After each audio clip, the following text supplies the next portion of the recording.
You're listening to the Afterburn Podcast, episode 42, part 2. Altitude. Tower, Dubois is release to you, runway 4 left, 040 at 5, clear for takeoff. Seat tied, altimeter 0 eyes, we're clear for takeoff, clear for the airspace. Fire projector. My burn ramp curve was at 354. Line set. Viper 01, be advised, the restricted area 6002 is still active. Lights on. Next picture 16, 13,000, targets in about it. Viper 1 targeted. So, awesome. Blitz, thanks for joining me on the podcast. Happy to have you here. It's going to be good to talk about this. This is something that affected both of our lives. We're not going to dig into your career, although we can bring some stuff up. But the point of this episode is to dig into a mishap that happened while we were deployed, supporting Operation Inherent Resolve back in 2014. So with that being said, I do just kind of get a little quick snapshot. I do always ask for like the 30 to 60 second elevator pitch from all the guests. You can just kind of tell everyone who you are and what you did and what you're doing today. And then we'll dig into this mishap. Yeah, you bet, Rain. Thanks for having me on today. So Matthew Ayres, Blitz is my call sign. You'll hear Rain refer to that as primarily, I'm not sure if he knew my first name was Matthew. You have a first name? I didn't know that. Yeah. Why would you need one of those? So I joined, I was commissioned in 96, retired in 2018, and flew F-16s for the vast majority of that time. And relevant to today was the squadron commander of the 77th Expeditionary Fighter Squadron that left Shaw Air Force Base in October of 2014. Rain was in the squadron at that time, which is, kind of why we're here today to talk about Captain Pyro Dubois and the incident that happened on 1 December 2014. Well, yeah, thanks, Blitz. Again, I didn't know you had a first name, so it's good to know that it's Matthew now. After all these years of knowing you. I'm glad. Hopefully you didn't write it down. You'll forget it. Halfway through the podcast, you'll call me David or something else. Yeah. We'll have to go back and listen to it. Fighter pilot stuff. But no, this one, we're gonna dig into the AIB. So for those who are listening, not familiar, that when there's a mishap in the Air Force, two things happen. There's a safety investigation board, an SIB, that happens, and that occurs first. That information is privileged, so you think of like a attorney-client privilege.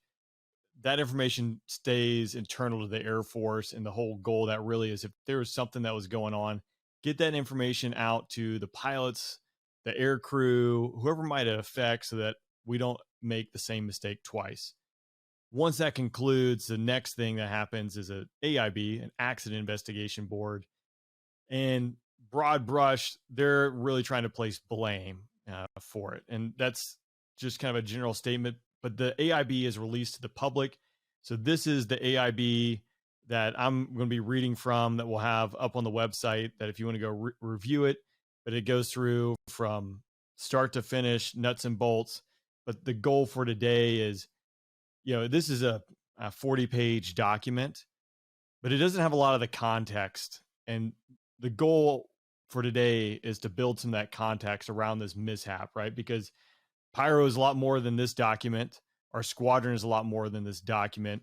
And so to build a picture of really what happened, some of our opinions, some I think which we'll consider be fact, but we'll leave it up to you guys to listen and just dig into it. And ultimately the goal of this is, right, we don't make the same mistake twice. We learn from mistakes, we get better, we improve, and then we're going to honor Pyro and his memory. So with that being said, I'm going to dig into, Hey, Ray, before you get started, I just want to make a quick comment. So for those that aren't familiar, why the Air Force would do a safety board and then do it in a separate event. So the FAA doesn't really do it that way. And what the Air Force is really trying to get to is, are there systemic issues, either at the highest level, down to the wing level, all the way down to the squadron, that are putting people in situations that are unsafe? And was this accident the result of that? Like truly as bare bone truth as you can get, with no concept of, it was your fault or anything like that. Just like truly what happened. Did someone make a mistake? Did we have poor guidance? So that if there is a problem, poor leadership, poor fuel, the radio on that airplane isn't working right to fly the instrument landing procedure or something like that, that we get to that and can make safety improvements. And then you have an AIB, and this is more akin to what the FAA, the National Transportation Safety Board, do. They try to do both at one time. And the nature of human beings is such that if you feel like your life is being examined, potentially graded and evaluated, you're going to try to put yourself in the best light. I'm not saying people would lie, but I'm saying it is a completely different feel, a much more defensive feeling when you're talking to the AIB than when you're talking to the safety board. So I just wanted to kind of talk about that. You can make a judgment for yourself if that's a good or bad way to do it. I can personally tell you that I have seen actions taken from safety board results that I thought benefited the safety of F-16s at fighter pilots in general. That's a really good point, because SIB, while some stuff can come out of that might, like, for instance, let's say, I don't know, you were drinking, you did something malice and like, that's going to haunt you. But typically the safety board, when that occurs, if you mess something up, it's encouraged to talk about it and bring that up and highlight it, because it's going to make it safer for everyone else. And that's not going to be the damning thing that, kills you. There might be some retraining. You might not be flying. There's some things you probably have seen it more at the commander level than I have. But again, it's designed to try to get that open flow of communication, to get to the real root cause and prevent you from being defensive when everyone's looking at you under a microscope, or that would be the feeling, right? Yeah. Yeah. So I said I was going to start reading from the AIB. Before we do that, let's back up to leading up to this, because this AIB kicks off on 1 December 2014, the date of the mishap. That's when the real first record of it is. But if we back all the way up to leading up to the deployment, what the tempo was like, what things were like in the squadron. I showed up in March of 2014 as a new guy in the squadron, and I had to get a lot of training done, get through mission qualification training, get spun up. It was a pretty busy time. But can you walk me through the lead up to the deployment, which we were out the door in October of 2014? Can you kind of walk me through what was going on in your mind, what was going on in the squadron at that time? What were the things that we were juggling in order to be ready to go out the door? Yeah. So I just want to address that for a second, Rain.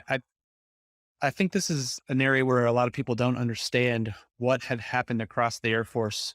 I'm going to use 2012 as a line in the sand, because that is when I came back from the Pentagon, back into the squadron at the operational level, right?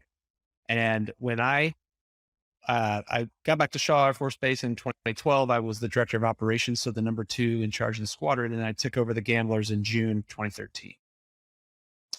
During that time at Shaw, when I came to Shaw, I was there 2000, 2003 as just a line captain, right? Just flying the F-16. That was my job. I wasn't an instructor yet. I was a flight lead. And at that time in the squadron, we had Squadron Commander, who was like almost 3,000 hours instructor pilot. The DO was 2,500 hours in instructor pilot. All of our flight commanders were either majors or, like, in the older case, or it wasn't major, it was a captain who was getting ready to go to weapons school. So, highly talented, tons of experience, 1,250 hours in the airplane, the F-16. And then underneath that were captains who were already instructor pilots, just probably had 12 instructor pilots just internal to the squadron. Caveat, or compare that to 2012 when I show up at the 79th. The squadron commander was an IP. I just came off the staff, so I didn't get qualified as an IP yet. We had the weapons officer and we had 1 flight commander, 4 total instructors, and I wasn't even qualified yet. So the amount of experience, the level of experience had completely inverted. And I tell you that to give you some context. So one of the very first things we did when I was a squadron commander, I took over in June. And I want to say that Pyro and Chaos were the first two. One was a flight lead, one was a wingman that came from Korea. But the first 2 people I was able to draft, we do this internal selection of who we need to balance out the experience in squadron. And at that time, we looked at the deployment, and I sat down with my DO at the time, my director of ops. And we said, those guys have to be instructors by the time we leave, because the only other instructor we have was getting ready to go to weapons school, which was great for him. I was really excited for him. But we just looked at the squadron experience level, and I tell you that to tell you that was a lot of work that Pyro and Chaos had to do, an unbelievable amount of work. Then on top of that, They also happened to be some of our most experienced captains, just because, again, the experience had inverted. So I've trained them both up to be flight commanders, and they both are taking us to red flags as, an event POC, which is a ton of planning, a ton of coordination. Pyro at that time had also taken us to a green flag, right? And he was also my mobility coordination officer for when we were deployed. And I tried, this was weekly. I would talk to my DO about, we've got to get stuff off of his plate. We've got to get stuff off his plate, but we just didn't have the people. We were building up the number of people in the squadron, which was great, but they were all in training. They all showed up either needing mission qualification training top off, or they were young. You were the exception, right? You did need a mission qualification top off, but you were a captain that had experience based off things that happened. So as soon as you got mission qualified, I can't remember if it was 10 minutes or 10 hours, but I guarantee you it was in that same week. I gave you an additional job in the squadron because we just didn't have any other people. And truthfully, I can't remember what I asked you to do, but I guarantee you I asked you to do something that probably took time off your plate. It was really important. I know. But I do remember that time because I showed up, it was busy as a new guy trying to figure out the politics of the squadron, like who's who, and just getting the vibe, because that's my first fighter squadron. Granted, I'd been, a FAPE, so I'd been around the squadron life and had some experience. So you kind of saw at least how the squadron worked, and you kind of get a feel for stuff. But again, I show up, I got to figure that out. I got to figure out what my requirements are.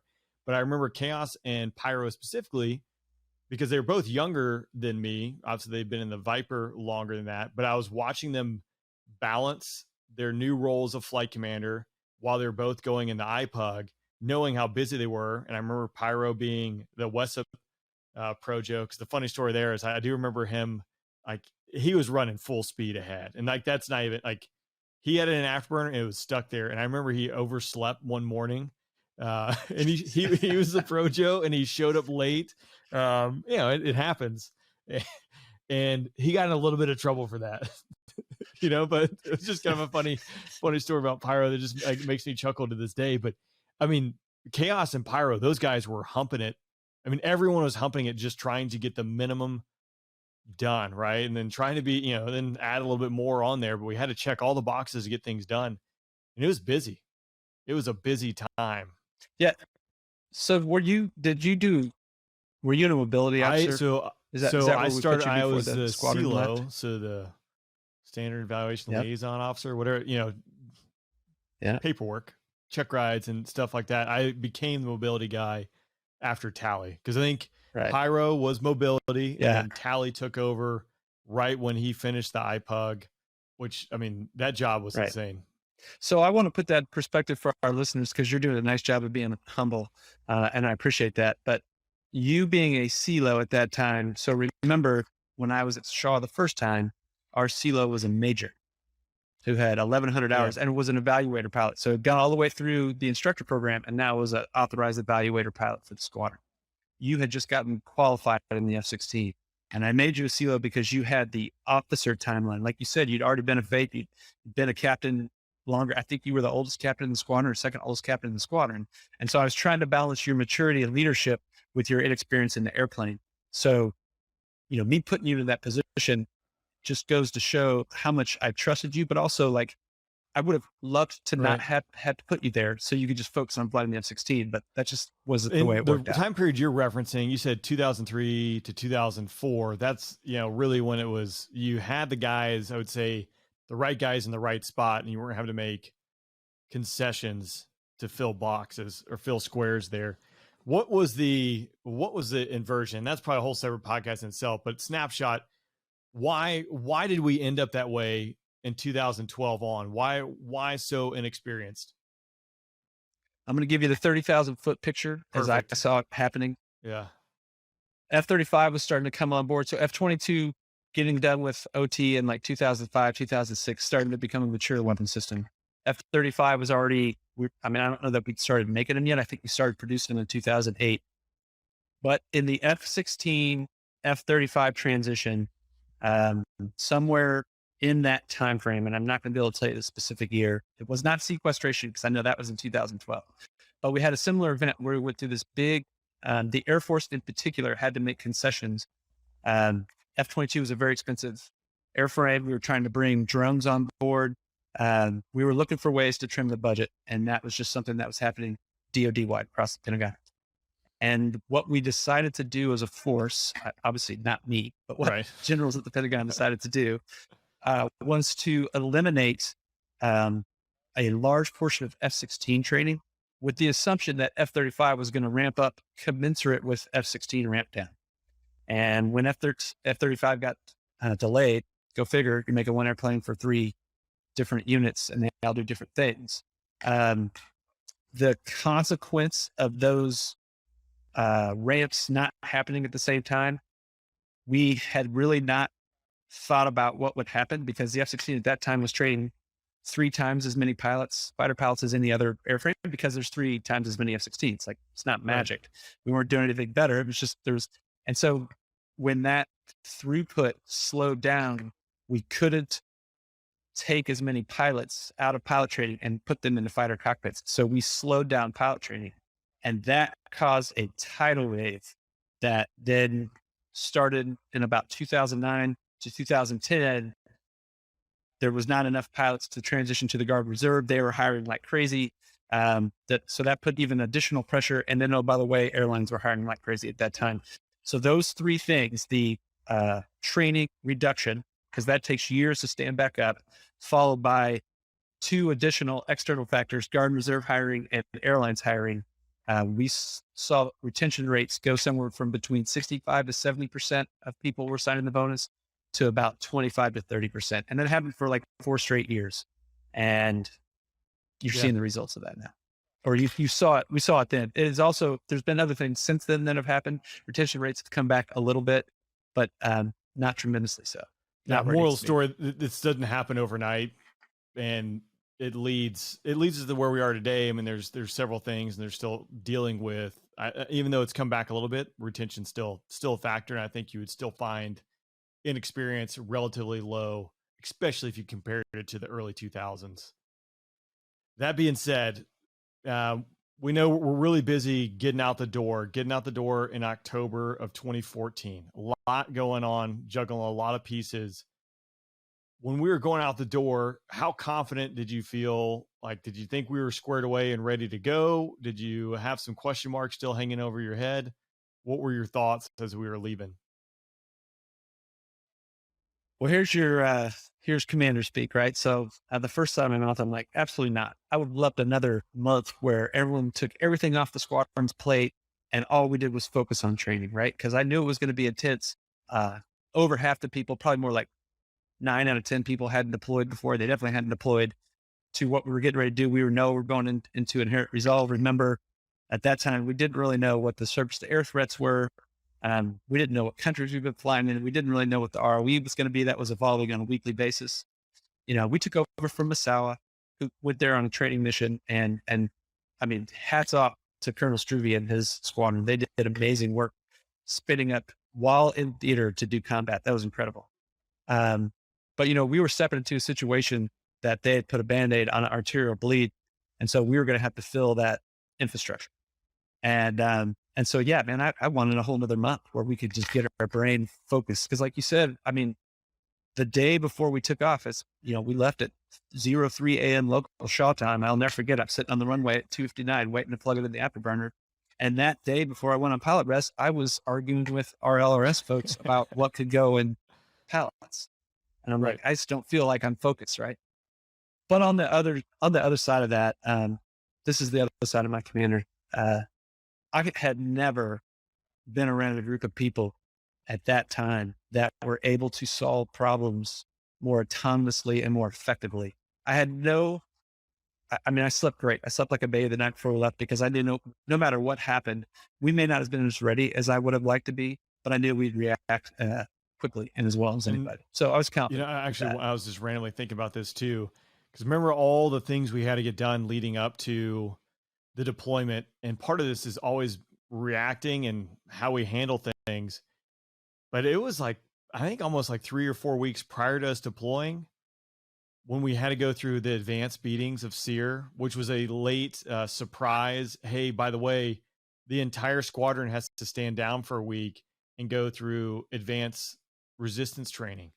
like we didn't have, like everything was down to the wire. And then, oh, by the way, we're going to take a whole week of flying out of it. So again, I think just a testament to you and everyone else in the squadron just getting things done, because that was a huge bowling ball that got thrown down the alley at the pins. They were just sitting there, just kind of holding everything together. Yeah. So I remember that specifically, and you're right. It was like 3 or 4 weeks prior. And I remember that specifically because we were still talking to AFSENT, or I was. I wouldn't let anyone else have these conversations because I know that they would have just lost their mind. Like they were still thinking about plussing us up 6 more jets. And Right. like, I was trying to, like, where are those people going to come from? I don't know if I can pull them from other squadrons. Like, I don't know what their qualifications are. Like, and so AFSENT said, we just need a yes or no. Can you do it? And I'm like, physically, can I do it? Yes. Right. And that they didn't want to hear about qualifications or training or who was ready. That's not their problem. It's like, okay. And so they turned it off. It was the Thursday of that event where they said, no, you just stick with what you have. And that's like, great. And now someone's going to go yell at me for an hour, but at least I don't have to inform 12 more people that they're going to deploy. Oh, by the way, in 2 weeks. And see, I just have different memories. I just remember Chaos getting slapped nonstop during the resistance training. Chaos, if you're listening, he just had the slappy face. I don't know what it was. They picked on him. I remember you talk about people that learn quickly. I remember by Wednesday, Chaos said, I learned that if I open my mouth, they don't hit me as hard. I mean, that is fidelity. Yeah. Let's think about how hard it is to focus on changing your muscle movements so no one hits you as hard. Oh, good for Chaos. You know, he's smart though. I would just been getting hit hard. I know. I don't think I'd ever gotten there. Oh, the digress. So yeah, I mean, this is all to say, I think it was a rather challenging time. Now that units don't have to face it, there's always variables you have to deal with, but it was a pretty hectic and busy time just to get everyone qualified and out the door, going to a relatively unknown deal. Because again, half the summer, we thought we were going to go do a training deployment, and then ISIS shows up on the map in June, and then it really just ramps up from there. So juggling a few things. We show up in October, and again, the Misawa guys, like you said, I think did a great job reacting to the scenario. Halfway through their training deployment, they're now loading up with weapons. They're dropping bombs. They're doing arm overwatch at the embassy. They're flying 9-hour sorties like routinely. They're dealing with some stuff. And part of the remnants, this is small stuff, but like the mission data card, the lineup card where we plugged our steer points for diverts, waypoints, like it was all over the place because they could only react and just like, that was just like, hey, here it is. And it's a Band-Aid and it's good enough, but it made no sense. You had diverts in random spots in the 900 series of the steer points and the 600 series. And it was all over the place. So those guys were dealing with it. Again, that's just, again, painting the picture of what we're dealing with here, because I think the context is important. It was a different situation. So that being said, I was going to jump in here to the first page of the executive summary of the AIB, unless you have anything you want to highlight before we go. All right, let's hit it. So I'm not going to read this in its entirety. I'm going to hit a lot of it, but again, this is coming out of the AIB, which is published and is out there on the internet. I'll throw it up on the Afterburn podcast website. So if you want to read it, you guys can check it out. But on December 1st, 2014 at 4:58 a.m. local time, the mishap aircraft, an F-16 tail number 910375, deployed with the 77th Expeditionary Fighter Squadron to a classified base of operation in the U.S. Central Command of Area Responsibility, impacted the ground at 9.5 nautical miles southwest of the base. The mishap flight was a combat mission in support of Operation Inherent Resolve. The mishap pilot did not attempt to eject from his aircraft and was fatally injured on impact. And that's Pyro.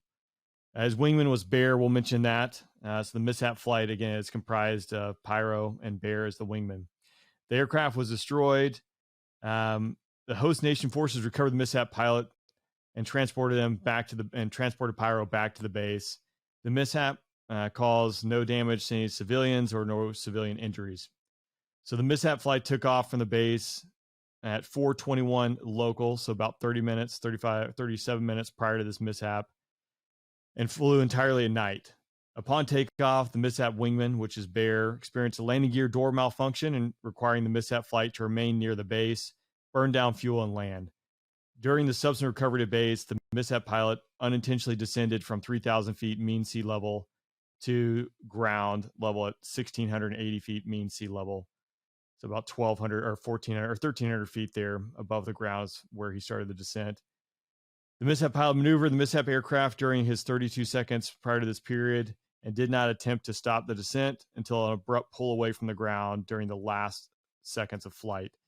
It was insufficient to avoid impact. The mishap pilot flew 1,000 feet below minimum altitude prior to starting the landing approach, reducing the time to recognize and recover from the subsequent unintentional descent. With no radar control to expedite their mission, their combat mission, the mishap flight executed a common practice of joining the instrument approach inside the initial approach fix against published procedures. The mishap pilot did not attempt to eject and was killed upon impact. So the accident board president found by clear and convincing evidence the cause of the mishap was the mishap pilot's unrecognized descent into the ground, resulting into controlled flight and terrain. And then additionally, the president found by preponderance of evidence the mishap pilot's initial intentional descent below the min safe altitude significantly reduced the time available to recognize and respond to the unrecognized descent there. A lot to unpack here. I would like to say I kind of start off here. I was actually walking back from the bathroom, and I remember them showing up overhead and started burning down fuel. And the reason I remember that is, one, it was the middle of the night. It was 5 o'clock in the morning there, and two jets showing up at high key catch your attention when you're an F-16 pilot of what's going on there. I went back and I was on the phone talking to Anna, and about 30 minutes into our conversation, the phone cut out, and then, the phone didn't cut out yet. I heard the recall of the commander's action team, and Anna said, "What was that?" And I just said, "You know what? Someone probably had a medical emergency. Someone probably had a heart attack, most likely, and they're recalling all the medical personnel because we were a small base, so they're getting everyone there as fast as they can." And then a few minutes later, our internet cut out. So I ended up going to bed, and about 30 minutes later, Hyde woke me up. It was daylight at that point. I was a night guy, and said that there was a commander's call, and then I had to go to the tent. So I went there, and that's where Motor caught me as I was walking in, and he said, "Hey, we need to get their Form 8s. And for those listening, that's your check ride folder and everything you need." Since I was a CLO, that was part of my responsibility, making sure everyone's check ride folders and stuff like that were good to go. Having the experience that I did at that point, I knew at that point there had been a mishap because you don't go get Form 8s unless you need it. But we had to sit there and we waited. And I remember sitting there for 30, 40 minutes, and this kind of haze, trying to figure out who wasn't in the room at that point. So not a great night for sure, right? And next couple of days. But digging in to...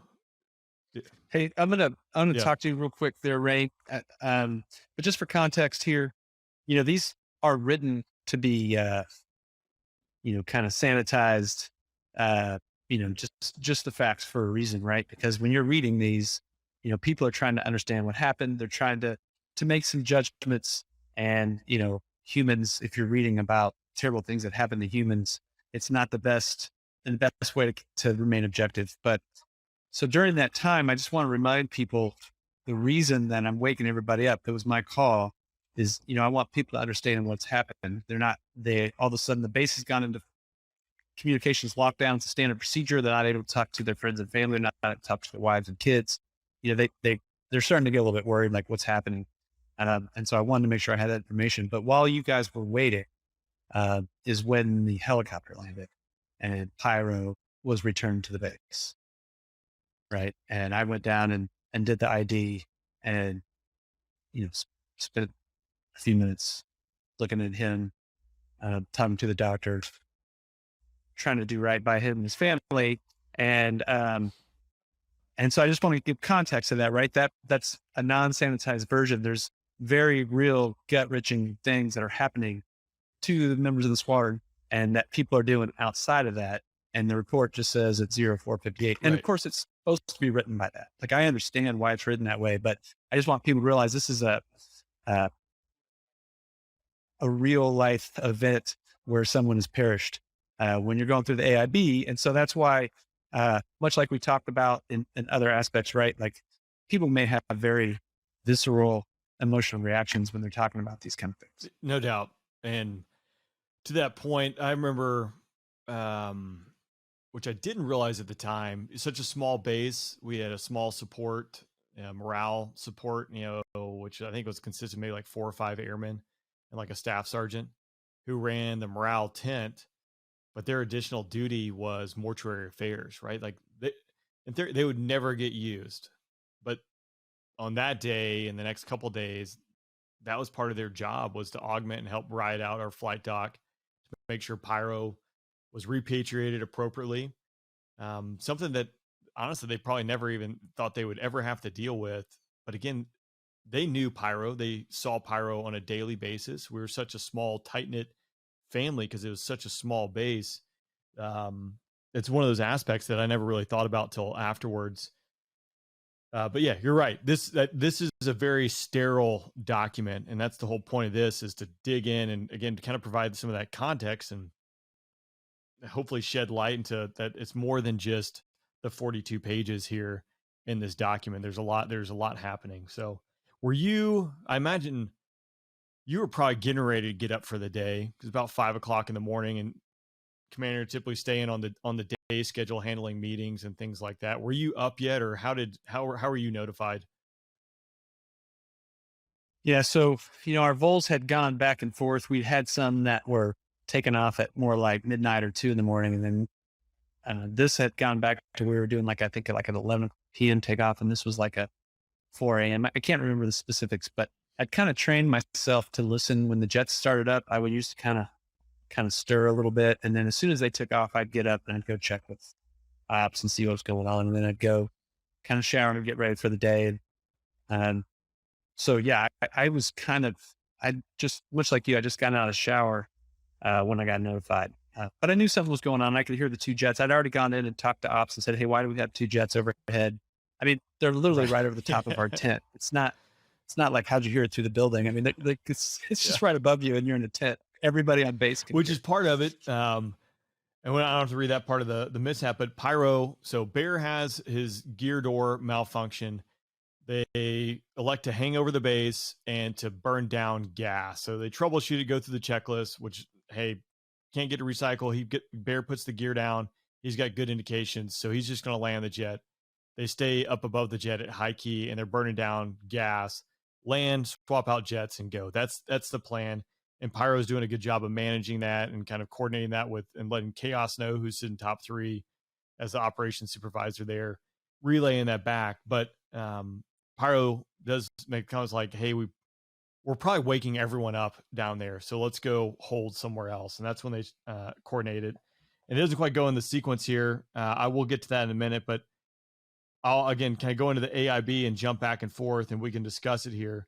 So it talks about what an instrument approach is. For those who are listening that don't know, the very basic of it is an instrument approach allows pilots to recover to an airfield in the weather without seeing the runway until a very low altitude and low visibility. So it's guidance that's provided based on different types of systems that allow you to line up with the runway and descend safely to avoid obstacles down to the runway and land.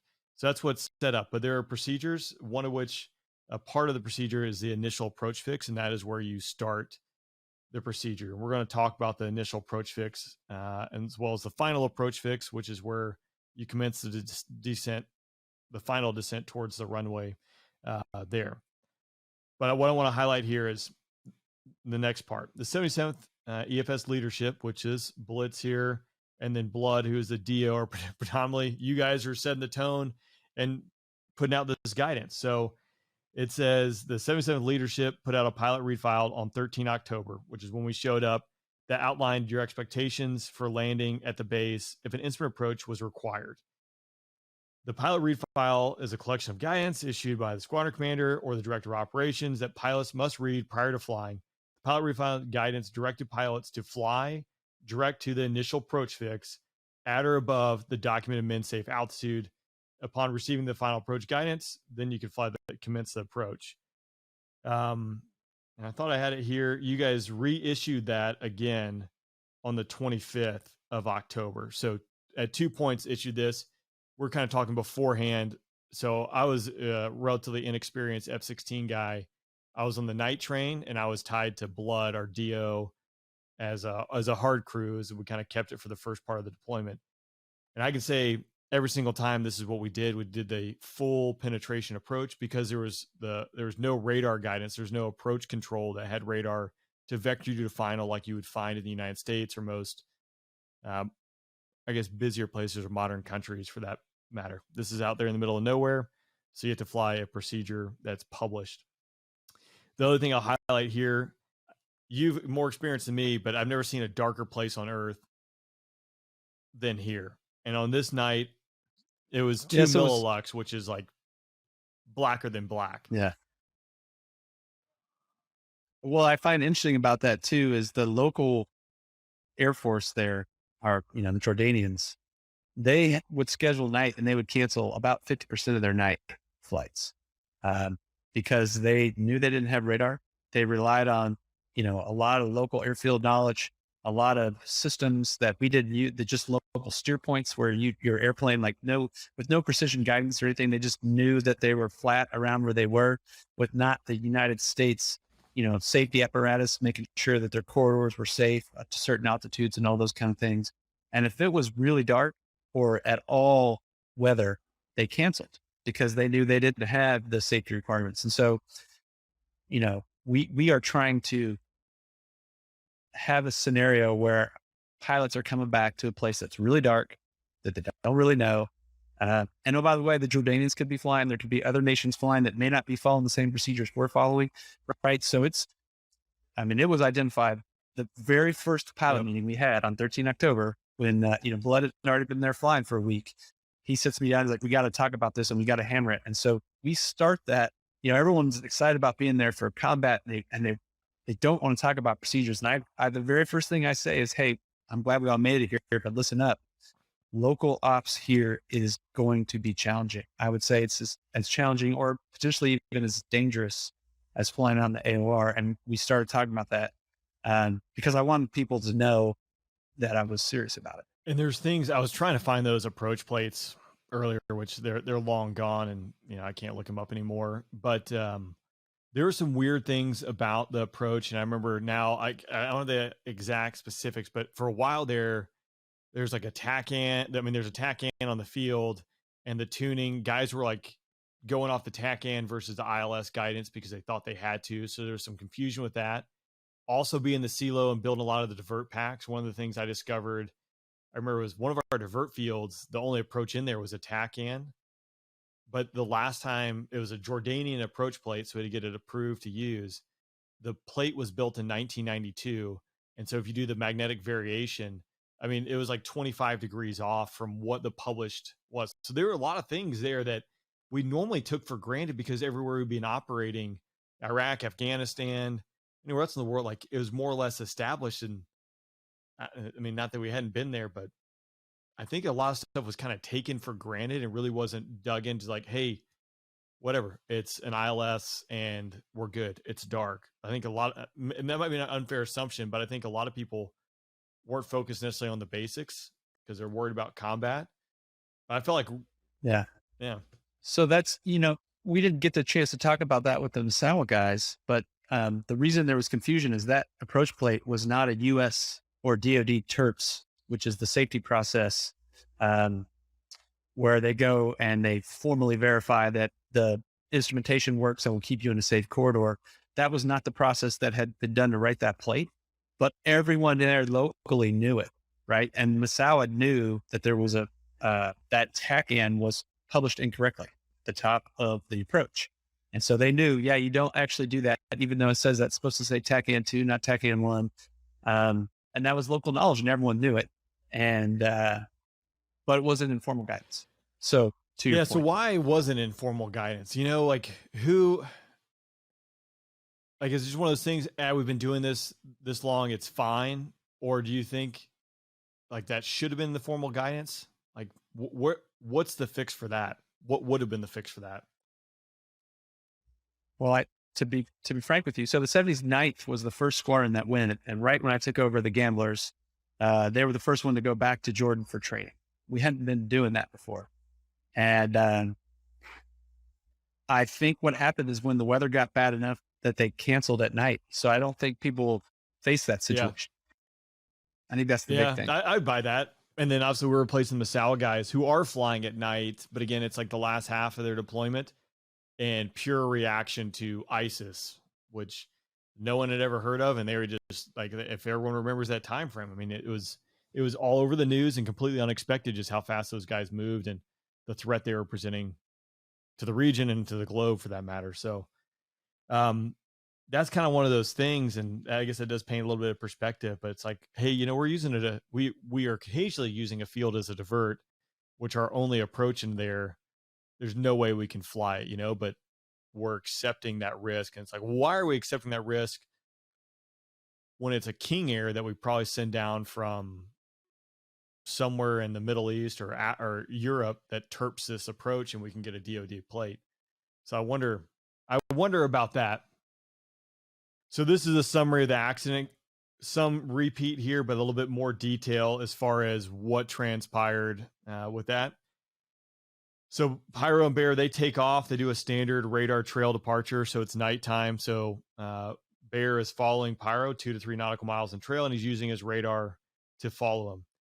Once they're airborne, Bear attempts to raise his landing gear, but is unable to do so, and because of the landing gear door malfunction,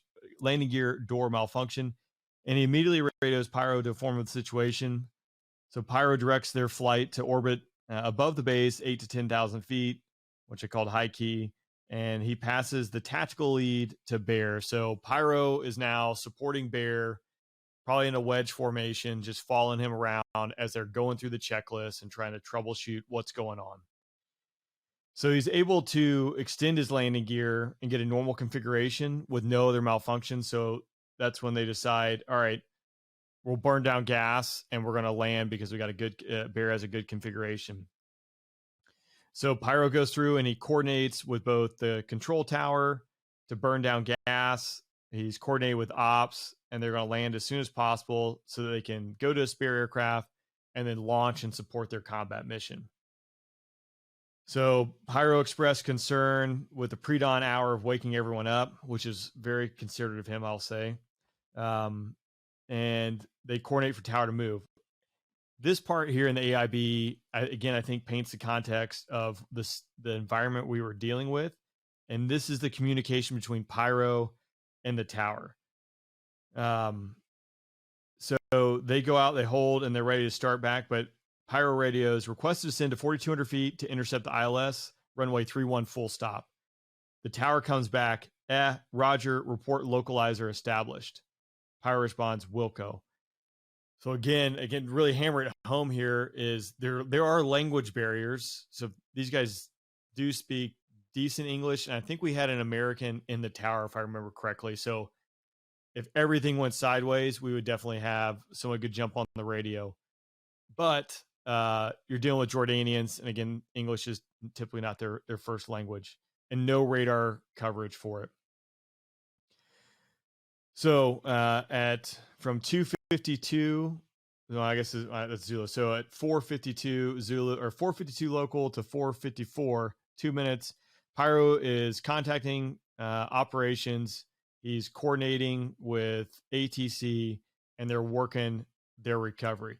But in this time period, he makes 3 60-degree bank turns with little heading change, while he appears to be trying to get a radar lock on Bear, who he's put out front, and Bear has the tactical lead. So the bad aircraft is going to land first, which is a common practice, especially in this scenario here. And he's just going to maintain a radar trail from him, or radar trail formation.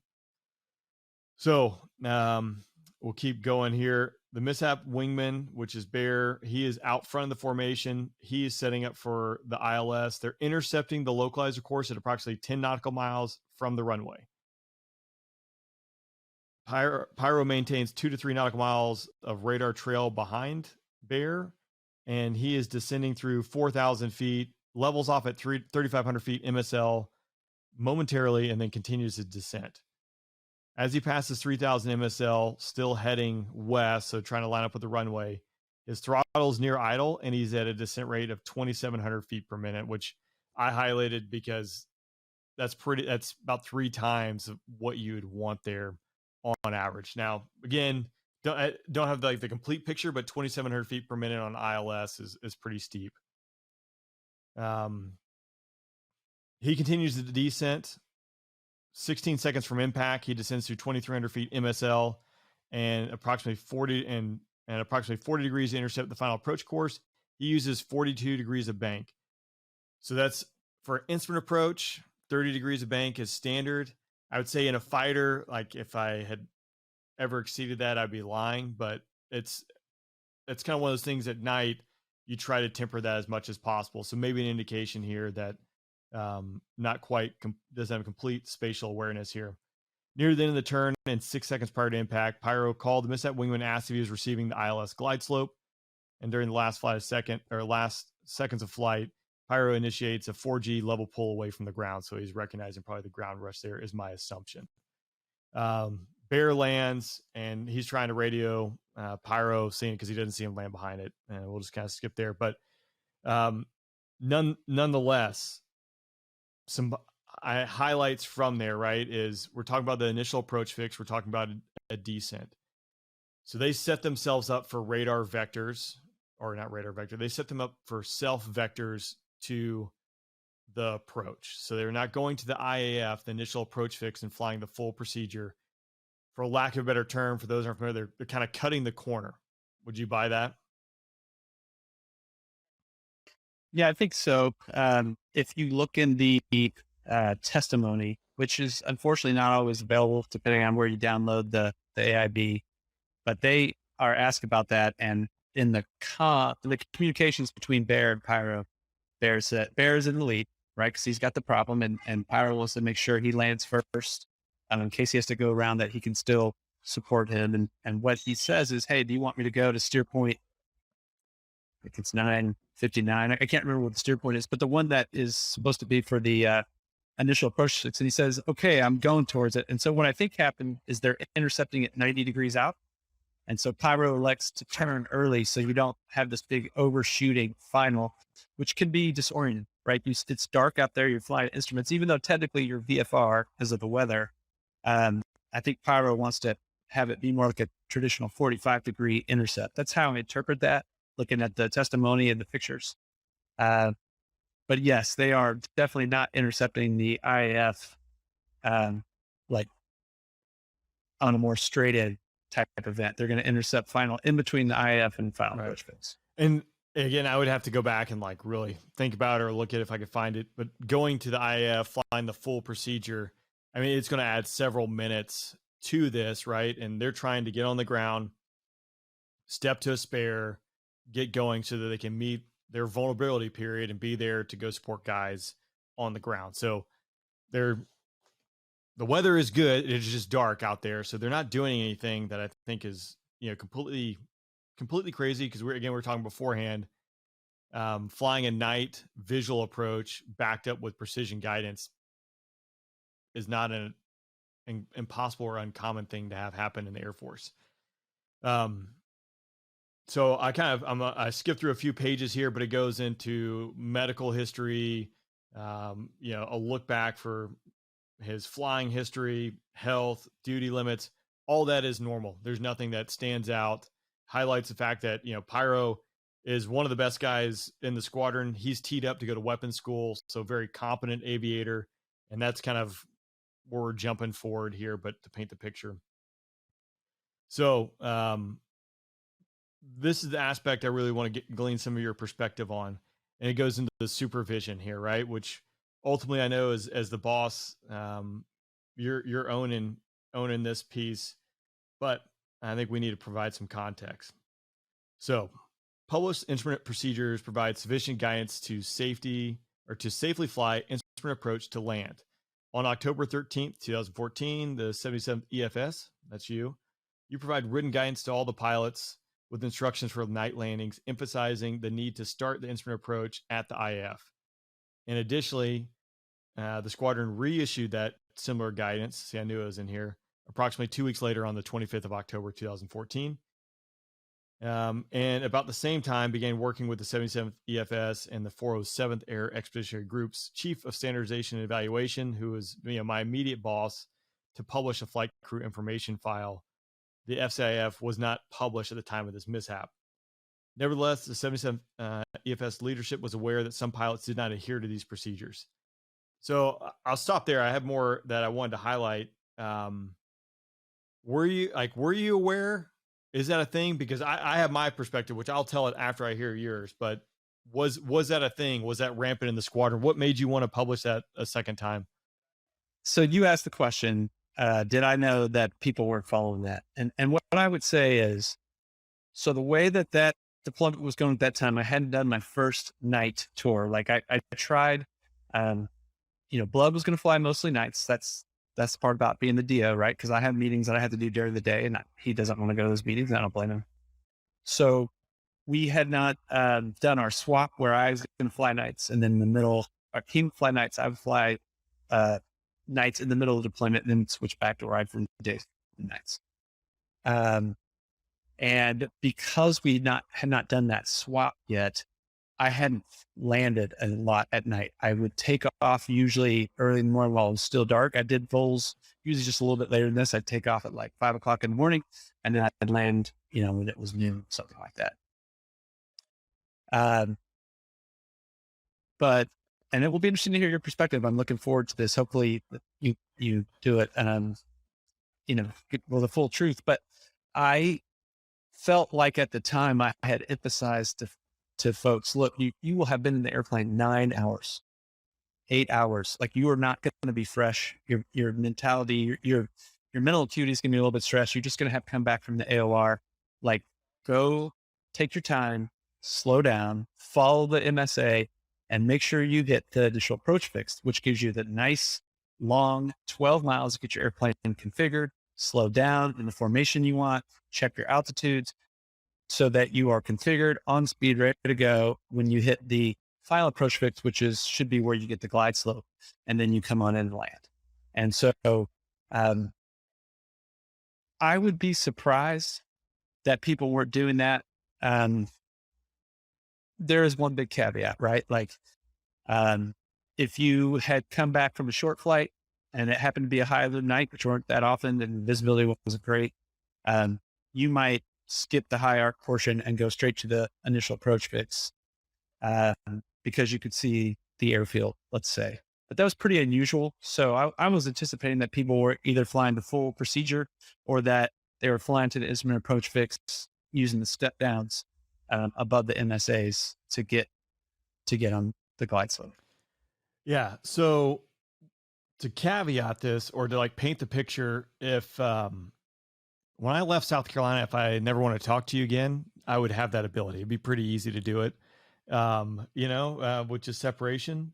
But I will say, so, and there's also obviously no tie for me to make you feel good about yourself here, because it doesn't matter anymore what you think of me, really, right? But I will say, and again, maybe, I'm not privy to everything. I was attached to Blood's hip, but the night train, because that's where I was. So take off at night and land at night. And about half the squadron, probably, maybe a third of the squadron, right, fit that realm, because there's some guys who are maybe taking off during the day, landing at night, and taking off at night, landing the day. But I was all night there. It felt like for the first 3 months or so. And it was a relatively small group of us.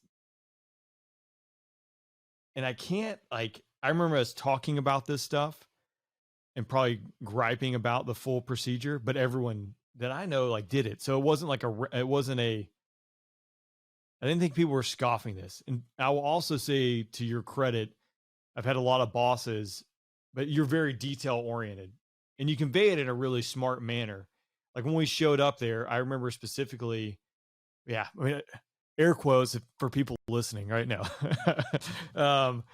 You do it in a really smart manner. And again, not to make you feel good about yourself, but this is my one last nice thing I say about you. But when we're there, probably just a handful of guys had shot live missiles. They had actually taken off with live missiles on their jet ever before. And if they had, it was at a WESUP, so they've only done it once. And now we're flying out there with 2 live AMRAMs, you know, 9X and a 9 mic. So it's for real. So pre-flighting not only the bombs, but pre-flighting the missiles, everything that goes into that.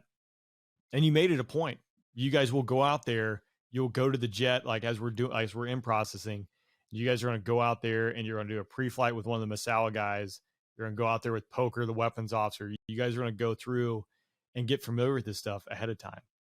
Additionally, with that, I do remember them being the emphasis on the admin pieces of this, which often gets left out in the fighter pilot world, right? You need to be able to put your pants on and go to work without having to be told how to put your pants on, right? Like doing an instrument approach is putting your pants on and going to work or getting home. Like it's just something you really just don't have to think about. If there's an ILS or there's a TAC in, and that's where the brief usually ends. But I do remember us spending a lot of time talking about this in the beginning, and it'd be curious. I needed to like track down Hulk and Prox, Suspect, and I think Flint was also night trained there, and glean some of their experiences to get their take. And I'll do that because, again, my impression of everyone on the night, I think, especially in the beginning and then after this mishap, you know, has reinforced how important the basics were. And I don't think we ever slipped from it, but that was just me. That's my take. That's my thoughts. I thought we were very detail oriented. I thought you were very detail oriented. I thought Blood was very detail oriented, and I thought the tone was set for it. There was no one cutting corners, in my opinion, or that I saw, right? And I admit that I don't have the full picture, but again, we're a pretty small group, and I felt like we were relatively aligned. So that leads into the next piece of this, and it goes, despite published 77th EFS guidance to the contrary, the self-setup approach by members of the 77th EFS was a common practice within the squadron. At a minimum, some pilots perceived that the 77th EF leadership informal focus in regards to night approaches was to meet approach requirements by the final approach fix. And Pyro used this self-setup, as it says, approach during the mishap flight and did not start the instrument approach at the IAF as indicated by the published instrument approach procedures. So, I mean, I kind of take offense to this a little bit, right? And I'm sure you do to a certain degree. But I mean, there with it saying, yeah, this is a common practice. And again, I have to go back and ask some of the guys, but I don't feel like any of us were cutting corners.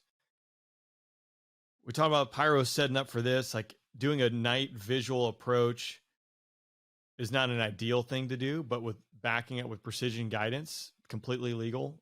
And I can't remember if we had, I think we had Pappy's there. So like you have the visual guidance to get you to the runway and do it safely for it. So there's nothing wrong with that. But that aspect, just kind of hearing is like, I never got interviewed. So I am curious as to, you know, where that information came from or where that opinion came from. I know it came from the general here, but how did he come to that conclusion? So I think I'm going to answer that in 2 parts. The first part is, so self setup is not defined anywhere, right? And so the general may have a different opinion. The pilot member may have a different opinion. I think what is generally accepted as, and I'm going to get to that in a second, is that you don't go to the initial approach fix. You cut that corner and intercept prior to the final approach fix at the final approach fix altitude, right? Which, can I just say, is completely standard practice when you're on radar vectors. Very rarely does any controller control you to the initial approach fix unless you need to or ask for it for training. They usually let you hit the final approach fix 3 to 5 miles prior on speed at altitude so you can get configured and then hit the final approach fix. Okay, so the only difference there is you have radar who's doing some safety function for you. Make sure you don't hit mountains. Make sure you deconflict from traffic, those kind of things. Okay, the reason that Blood and I, and Blood was very adamant about this, he and I were lockstep on this. We said you need to go to the initial approach fix is because it is a black hole effect. It is so dark when you get down to altitude at that location that when you finally are approaching the final approach fix, and I don't know why, if it's just haze or just where the base sits, when you finally saw the lights from the instrument approach fix, like it took you a minute to let your eyes adjust. It was really the first few times you flew it, it almost gave you motion sick. It was such a dark to bright event.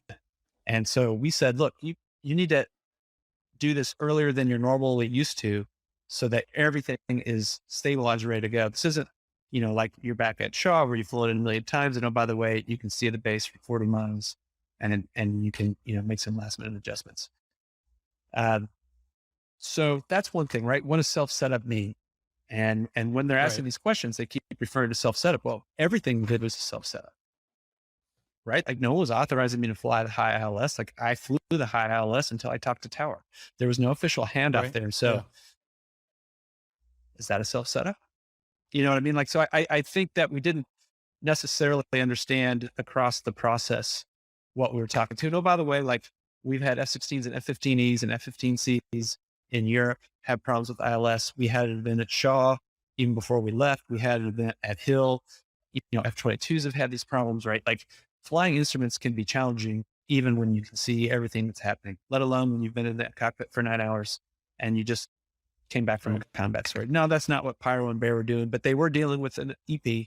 Yes, it was an easy EP. Yes, it was handled, but it took you out of your rhythm, right? They're thinking about other things now and they're going to land quickly. They want to turn because the CAC still wants them to get most of their volt. I mean, there's external factors going on.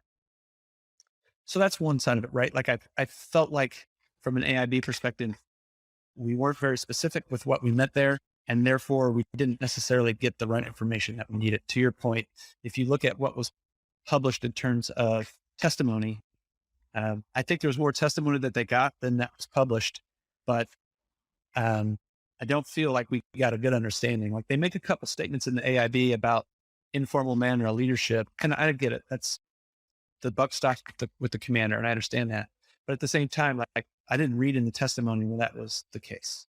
And so there's obviously things in the background that we didn't get. It'd be interesting to see that testimony. I mean, because again, I think, thinking about it, so Pyro was at, late or early morning, so sometimes take off at dark and land in the daytime. So he was like the next vol after me. And I'm trying to think, again, like I'm curious. I don't think they interviewed any of the guys who were flying at night all the time, other than Blood, right? Because he's the DO and he's going to get interviewed in the AIB.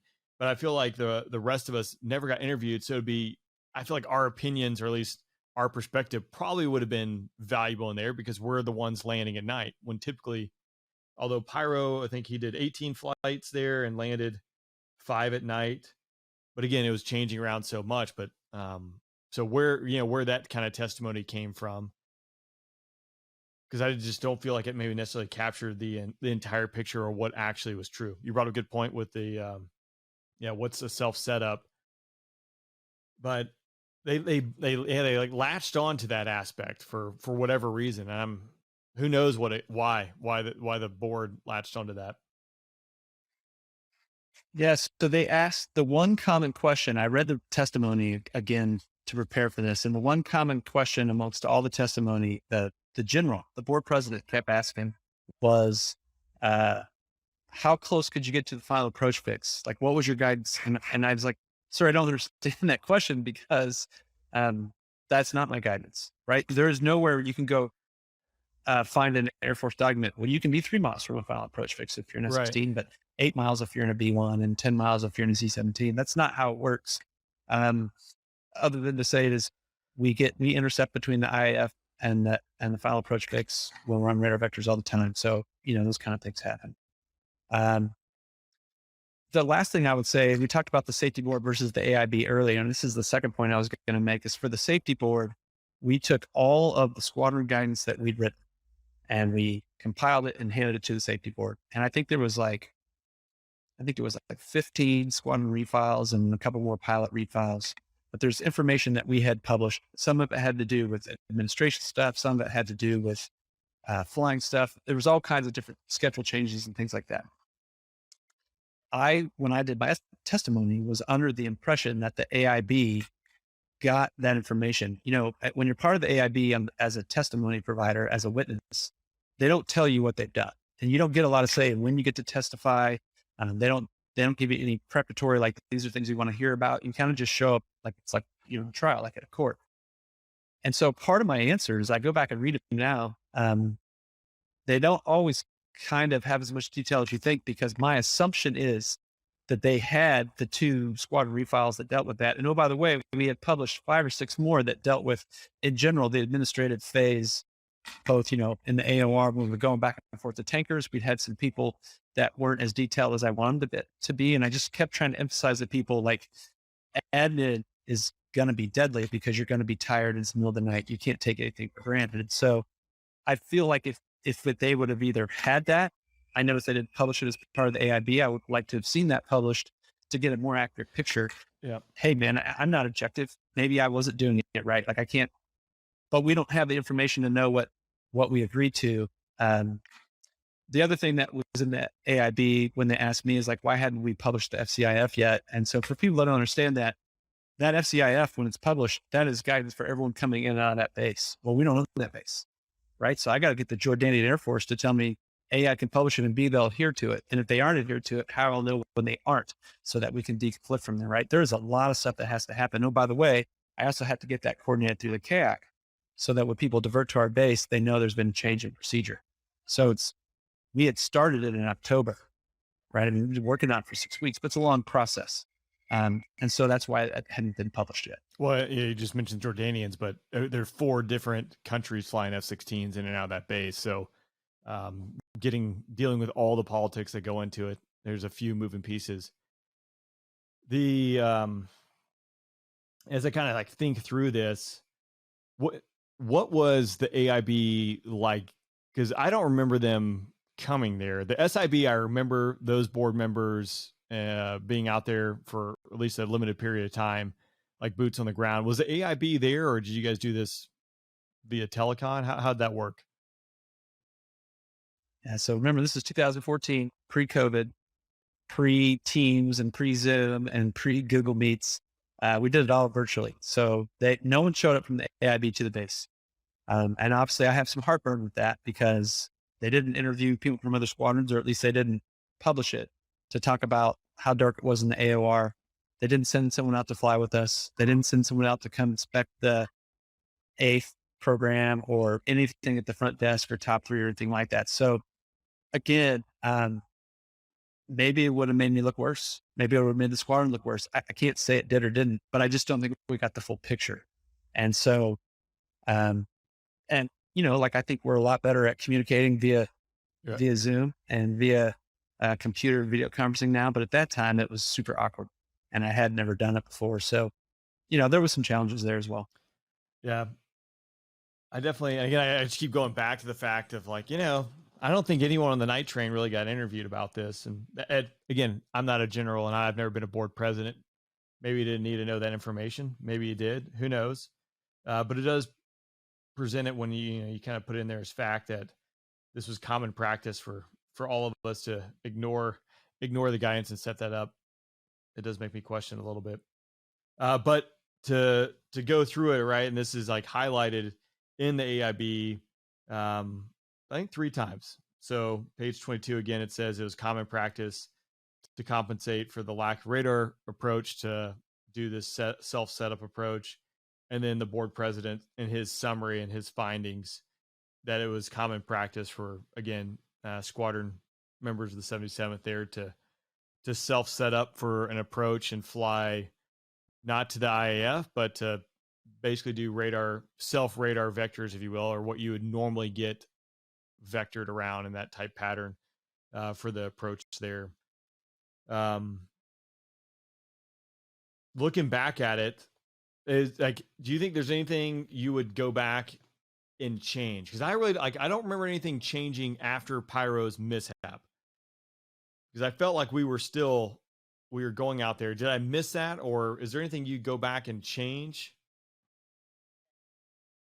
Well, I mean, hindsight being in 2020, I'd have canceled that flight and I said, hey, when they land, don't get them in the spares, or, like, cancel that flight. Like, I'd do whatever I could do to stop that from happening. Right. But yeah, obviously if you knew that was going to happen, you would stop it. But it's like, is that a fair question? Is there anything you think you would do differently? No, that is a fair question. So, I mean, as you can imagine, yeah, my sleep patterns were not great for a long time. I mean, I thought about this for hours and days in my life, and like it's the worst, one of the worst possible things that can happen to you as a commander or anyone in the squadron, right? Like to have a member of your close knit team, your family perish. But I went back and looked at all the guidance, sat down and talked to Blood. I interviewed him. I went back and looked, I was taking notes every day just to remind myself what had happened. And I looked through my notes and I didn't find areas that we had not addressed. Did I communicate it effectively? Evidently not. I'm not sure. But I know from the very first moment we got there, we were worried about flying at night in such a dark airspace in a place that was not as controlled as we're normally used to. And I felt like we emphasized that every time we got together formally. It was on our SEPs, it was on our, which is our monthly training that we did. We didn't have simulators to help us keep current with emergency procedures there, but we did what we call tabletops, where we would all get together and talk about emergency procedures specific to the AOR. What would we do? Where would we go? What airfields? And we always talked about how to deal with night and going into airfields that we were less familiar with, and even coming back to the airfield that we were familiar with. Right. I don't know. It was a tough time in the Air Force. We were really asking a lot for our pilots. People made mistakes every time they flew, and we tried our best to understand and learn from them. I don't know what I would have done differently. I don't know. I mean, I've thought about that for days in my life. Again, to paint the picture, from an underling there, like I felt like we had a great attention to detail, and it's just one of these Swiss cheese model, right? Like this one got all the way through. The slices of cheese lined up, and it just so happened this was the one. But I thought we had a lot of good error capturing, dealing with a lot of variables that most people you didn't have to deal with really in Iraq, pre ISIS, right? When you're operating out of like Balad, and when you're operating out of like Bagram and Kandahar. Granted, there's different threats, different environment. But those places were so much more well established. I mean, Kandahar had a PAR, just a completely different setup than what we were dealing with there. So, there's nothing easy about this. And doesn't get any, doesn't get any easier. Yeah, I don't disagree. And again, clearly I'm not objective. I would say that up front. And so, my opinion has to be taken with the appropriate grain of salt. But I think it's important to discuss these AIBs. I think the board was trying to get to the right solution. But I think like any other process, we have to be honest that maybe it isn't always operate at the highest level. There's time constraints, there's resource constraints. And I just feel like this particular one, because I was involved with it, probably didn't have as much context or detail as required to understand what was going on and make sure that we get to the right lessons learned. Now, at the end of the day, they said that it was pilot error, and I'm not so sure the safety board saw it that much different. Those are privileged. Safety board communications are privileged. And truthfully, I don't remember their exact wording.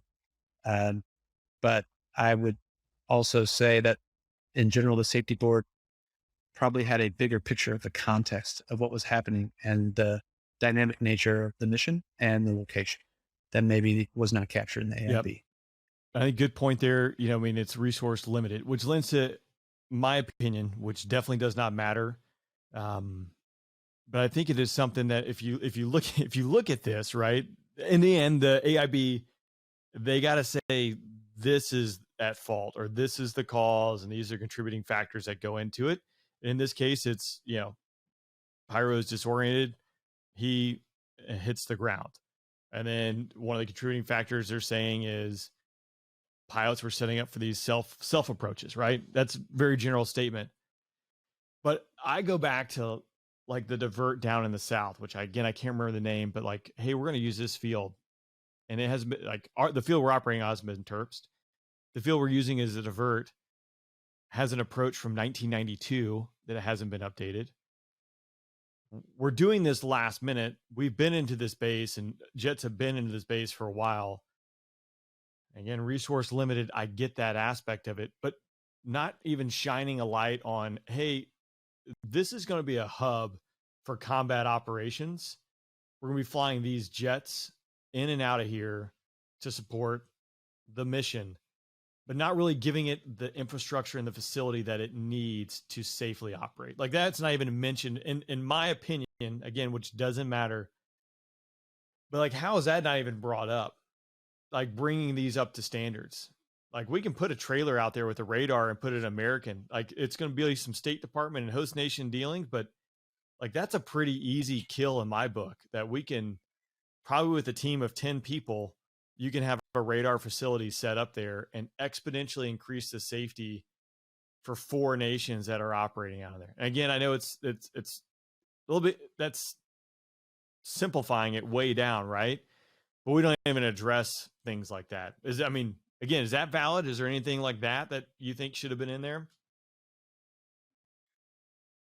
No, absolutely. I again, it goes to the context of what was happening, and the dynamic nature of the mission. I think that, the irony that what's going on in the background here is Major Riley shows up to be the wing stand val officer, and he comes to me in the first week and goes, all these diverts that are published, they haven't been proven. I can't even, some of these people won't answer. When I call on the line to the OSS, it's going to tell me about, like, they don't answer the phone. And when they do, they don't even know what approaches they have, because we just haven't exercised this process. And so when we left, we had 7 divert bases, each of them that had one valid TERPS approach, except for I think it was Aqaba down in the south. But either way, it was the only area that we went that was VFR only. Couldn't divert there if it was night or not VFR. And so, I felt like we did a lot to help the process there. And the irony is we also suffered the most when we didn't adhere to the process. So I don't know. I agree with you. I think that's a valid comment. I think there probably was some internal reflection that we could talk about, and maybe then use that to expand to other bases. I don't know if that happened. I wasn't at the KAC at that time, but absolutely, I think it's valid. Yeah. And I don't want to say, like, I guess take the blame off us, right? There's definitely things we could do better and highlight. I just have a problem to a certain extent with the expectation to go operate out of these places. And I know, like, the staff, the resources, organizations exist to solve, like, hey, we need to TERPS these places. Hey, we need radar coverage here. Those things exist, but not highlighting that and making that a focal point to increase the margin of safety. Because in my opinion, this AIB, right, it highlights what went wrong, right? But does it really give us any fixes or recommendations? And I'm not saying there's always a case where that's gonna be a thing, right? Like, Pyro is disoriented internally. That's him, right? But it could happen to anyone, and these are measures that could help prevent it, right? But nowhere in there, in my mind, is there something like we could identify to Big Blue, because I think Big Blue, the Air Force in this case, there are resources that are available and they're sitting on the shelf that, if it gets the spotlight shown on it, gives it energy for us to pull those toys off the shelf and make things safer. Rain's humble opinion. Again, it doesn't matter. Well, I mean, it matters to us, right? Like we talked about, it's personal. Yeah. It's personal and it matters to us. And you're right. Like, my opinion of you doesn't matter to you anymore, but it still matters to us when it happened to Pyro, when it happens. I mean, you can take the person out of the Air Force. You can't take the Air Force out of the person, is the old saying there. So, I mean, it still matters to us. We still care, about people that are flying this teams around and having to do same kind of situations now. So yeah, I mean, I think it matters. I think that we run the risk of not getting the correct lessons learned when we don't get to a foundational understanding of what happened. But again, I'm not objective. You have to take that grain of salt, right? There's no way I'm objective in this. So yeah, fair. Well, same. All right. I think that horse is dead, but I would like to shift gears just a little bit, but tie into this, because the unfortunate piece is this is not the last time the Air Force is going to have an AIB. metal is going to keep getting bent and people will keep perishing. And it's just the nature of the business. We're involved in combat operations. We lose Pyro. We're a close-knit organization. You're the boss. You're having to deal with a lot of things and manage a lot of things immediately after his passing, but the mission doesn't stop. What were some things you were dealing with, and how did you get the squadron kind of up and going and back on the horse? Yeah. So a couple things. First off, there's very practical matters. You mentioned mortuary affairs. I had to do next to kin, right? And if this was in the United States, it would be me going out to notify Pyro's family. And that wasn't able to be done. So I relied on people back in the United States, which, oh, by the way, my family got involved with, just due to the nature of our friendships. And, so now my family is dealing with things that have happened in combat deployment as well. And there are, you have to coordinate with the host nation and coordinate with the CAOC. And, we're going to have a memorial service, and our other units going to come in. They did. Other units came in for it. The host nation wanted to do an event for it. They work with Pyro all the time. You have to then coordinate with the CAOC when you're going to stand back up, right? Is it 24 hours, 48 hours, 72 hours? Because they're going to, they're not sending you home. They're not sending your whole unit home. They're not sending a replacement. So you're going to stand back up. And then, there are legal proceedings you have to deal with in terms of getting all of Pyro's paperwork correct. And someone else is doing that for me, but I'm the one that has to be on the hook to make sure that gets all correct and all the correct forms are filled out. Medical follow-ups, things that he has to have to, his family needs to continue to get benefits and those kind of things. And then all the time, the background is I got to get the squadron ready to fly again. And the unknown is, how are people going to react? And in the first 72 hours, that reaction probably doesn't show up, right? It really is kind of delayed. I would offer for our squadron, it was delayed until we left. But in a microcosm, like most people after that first flight come back and you get a good sense, and most people handled it professionally, even though I know people were struggling. There was a couple people that we pulled off the schedule. And, now you're doing some individual counseling. We didn't have access to mental health professionals at that base at that time. And we, I guess if there is something different, I would have brought in mental health professionals. The CAOC could have done that for me, and I would have, even though I ended up with not needing them. It wasn't just us, right? And a whole maintenance group. You had a whole base, but it was a small base. Like you said, everybody knew everybody. And so I think it affected people in ways that were unanticipated. So, I dealt with that from December 1st until the day we left and afterwards, right? That's just to continue just continue to deal with. But to your point, how do you get the squadron stood back up? I told you when we started this interview, I had a group of people who were amazing at being autonomous, self-problem solvers, self-starters. And I relied on you. I followed the lead of what the operators, what the captains in the squadron wanted to do. And that was to get right back up and do the mission. And as problems arose, deal with them. And so I put all my effort in dealing with the leadership so that you guys could get back to doing what you trained to do, to try to get life back to normal. And I was really fortunate. Just an amazing group of people, and you guys just took care of it. It was a pretty good group, I think everyone can, I don't know, you got like your favorite squadron, your favorite memories and stuff like that. But it's one of those that, to this day, right? Like we're all bonded for multiple reasons. Pyro's mishap, I think, definitely really solidified that. And I found a picture that was probably about a month ago that I think Flash took. So I was just trying to picture like where our rooms were and who was in the photos or whatever. But, I remember it was Poker sitting across and everyone's like kind of going through a morale box or whatever. But, we had no internet.